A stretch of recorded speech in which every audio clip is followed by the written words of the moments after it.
The views and opinions expressed in this program do not necessarily represent those of Natural Bridges Media or KSQD's staff, volunteers, or underwriters.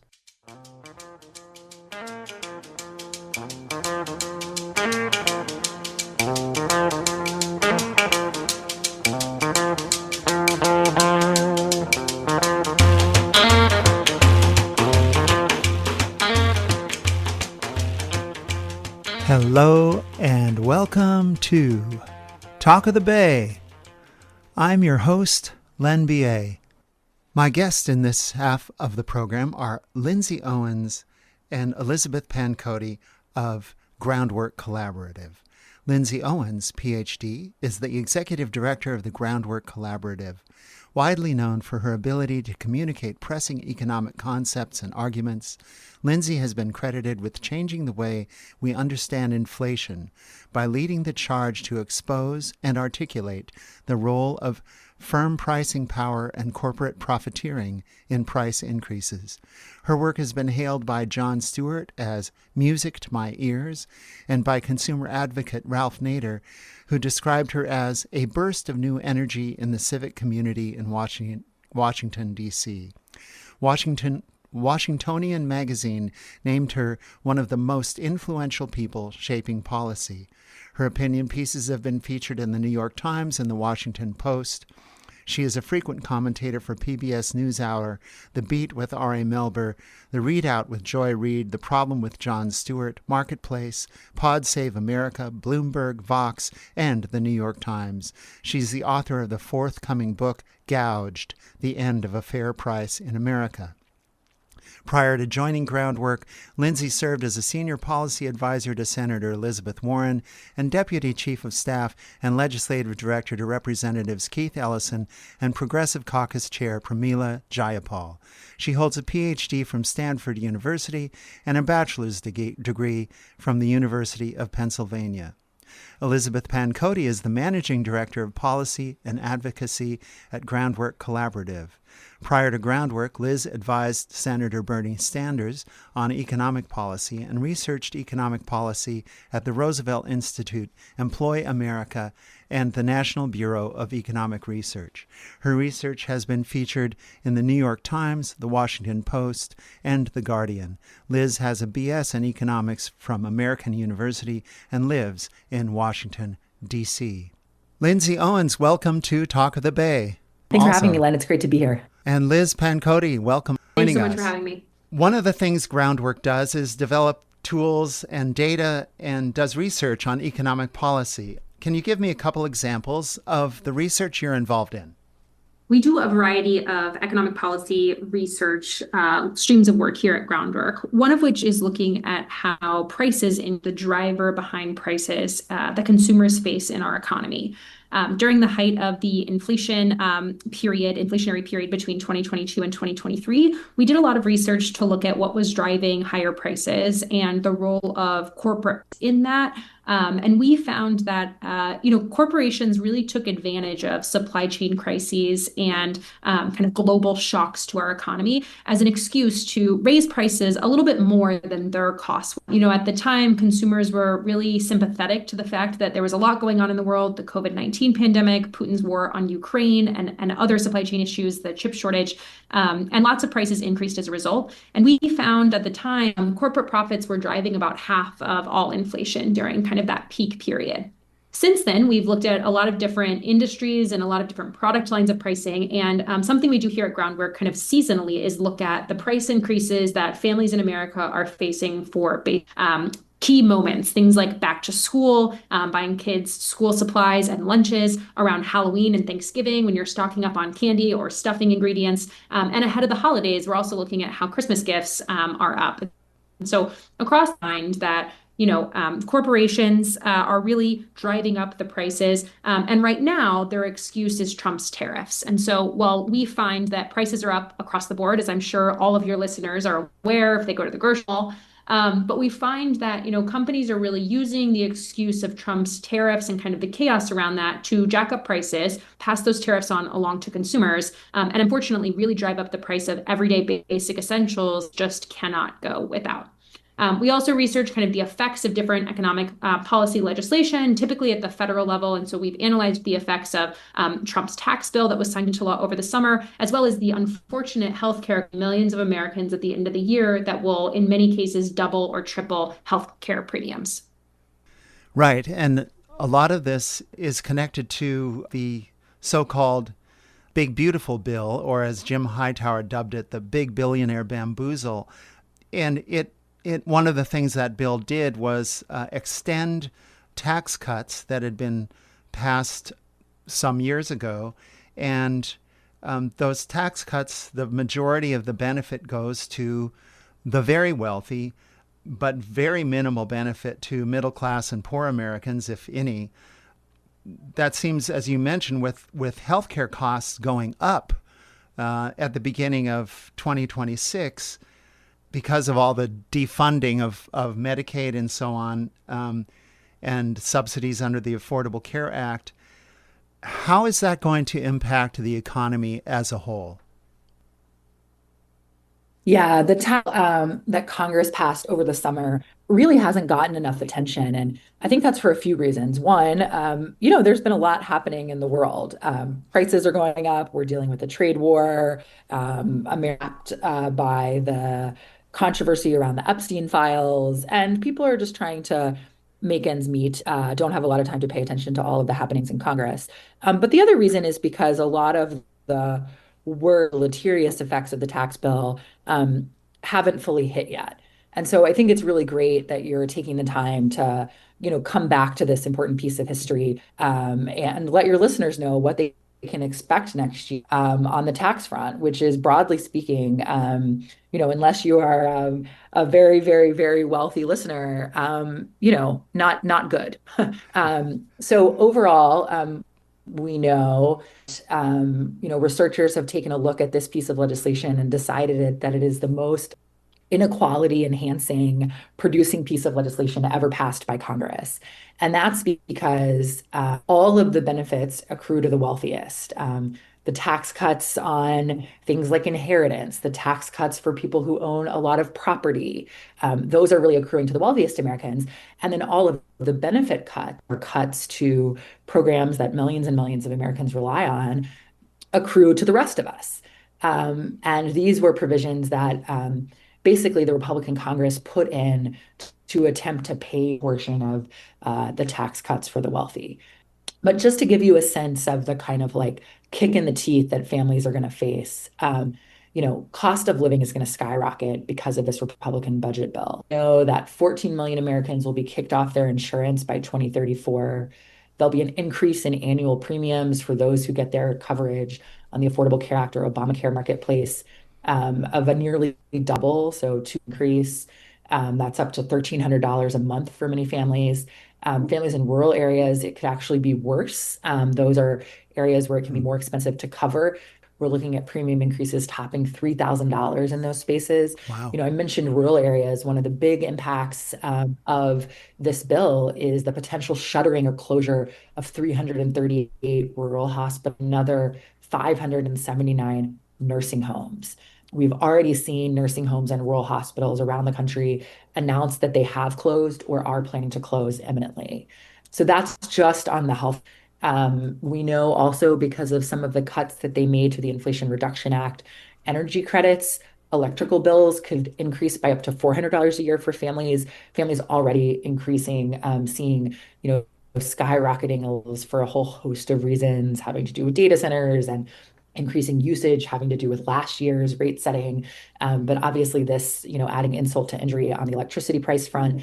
And then finally, food prices. Obviously this concerns for Americans, food prices really at the top of their list of costs that they're concerned about.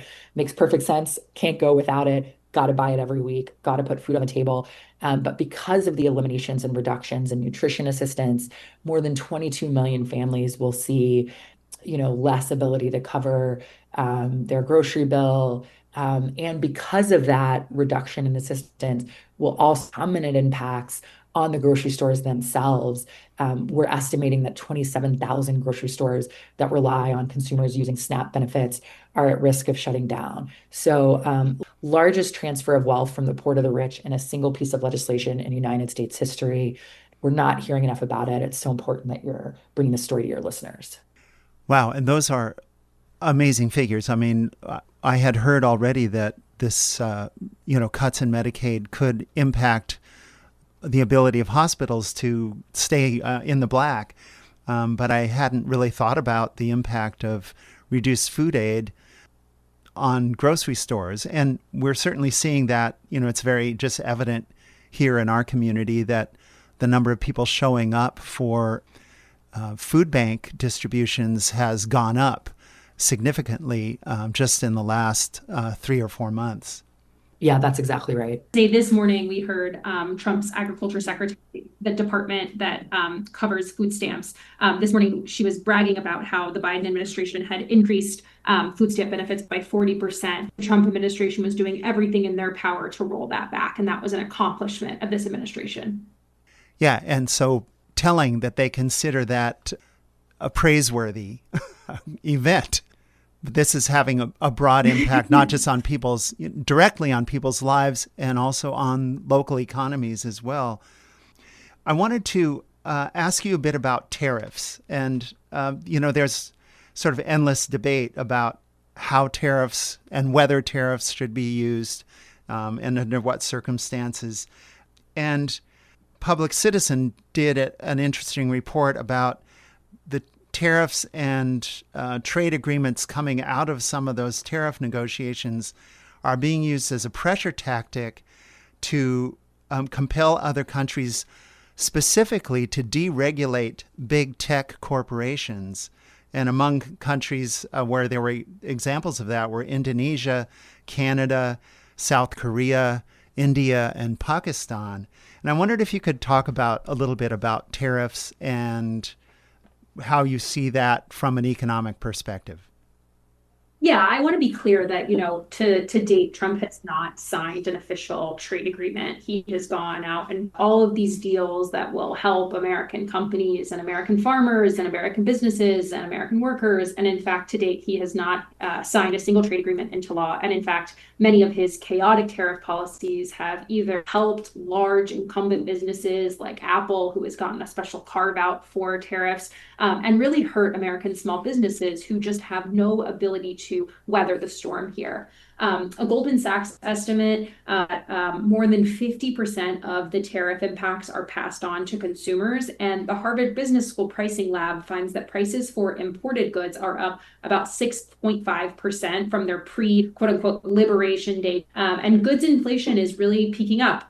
We are seeing a rise in overall inflation in the last few months after months of declines. Unfortunately, this is really hitting key essentials for American families. Beef and coffee, kind of grocery store staples are up, as well as anyone who might be renovating their house or unfortunately affected by the Palisades fires. New tariffs on cabinets, vanities, and furniture are all into effect, raising costs at a time when the real estate market is stalled and families are really struggling to afford housing.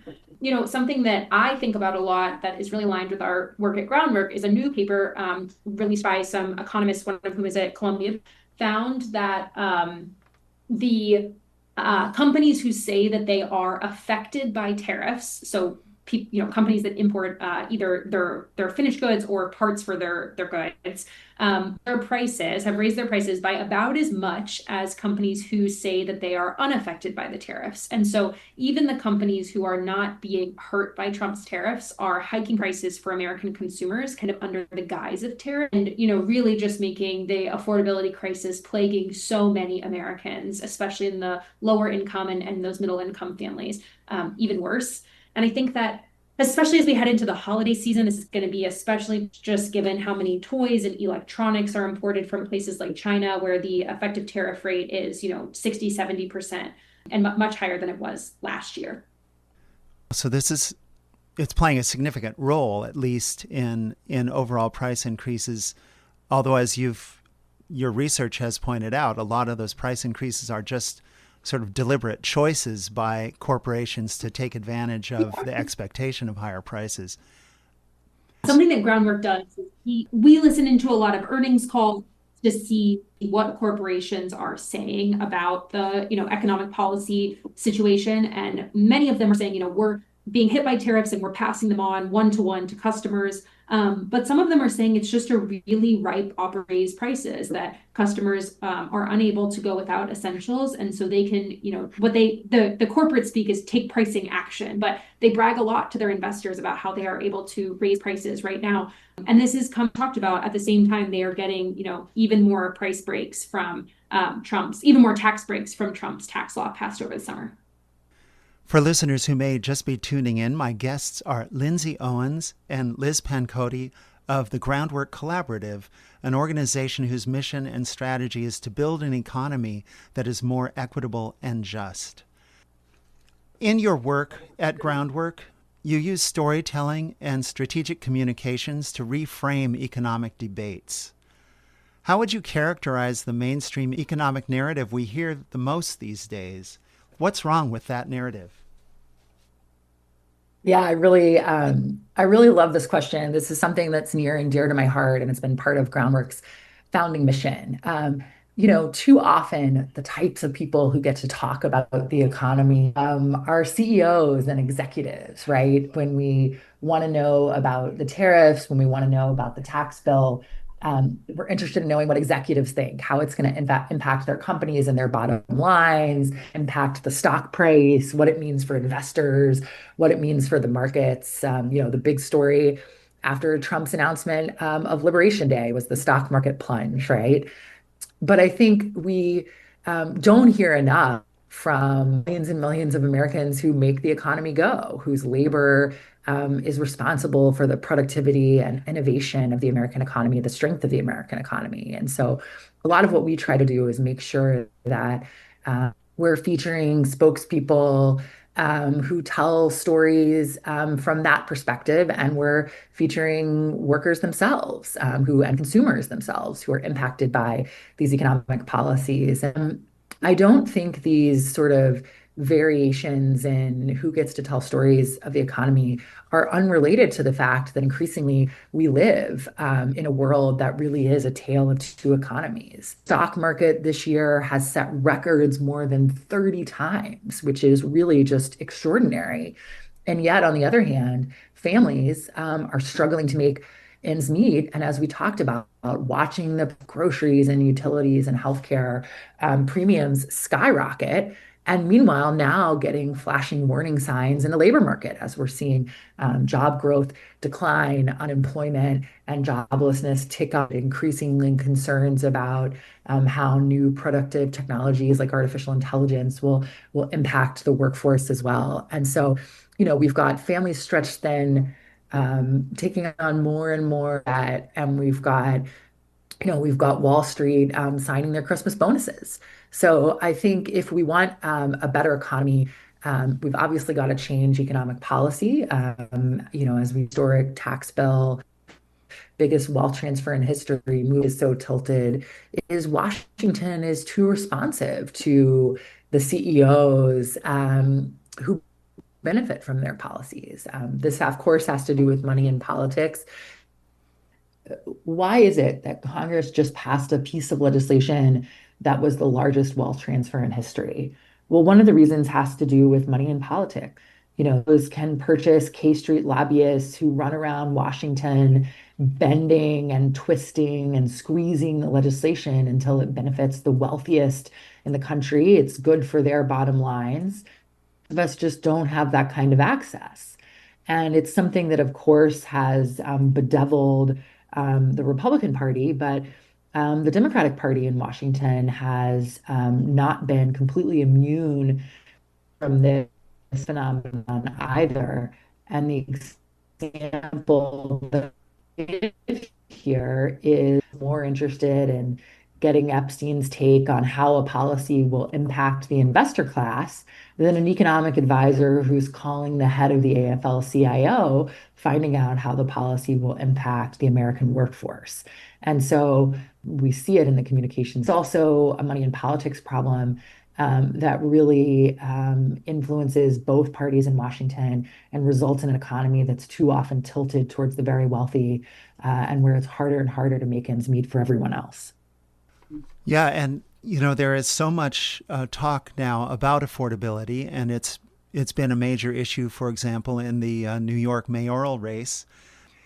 Since the 1980s, we've seen enormous monopolization of American businesses, everything from media and food production, agribusiness, and even to housing, where there are private equity firms that now have portfolios of hundreds of thousands of rental units, including single-family homes. When we talk about these private monopolies, should we just be regulating them, or should we be building some public capacity to compete with them?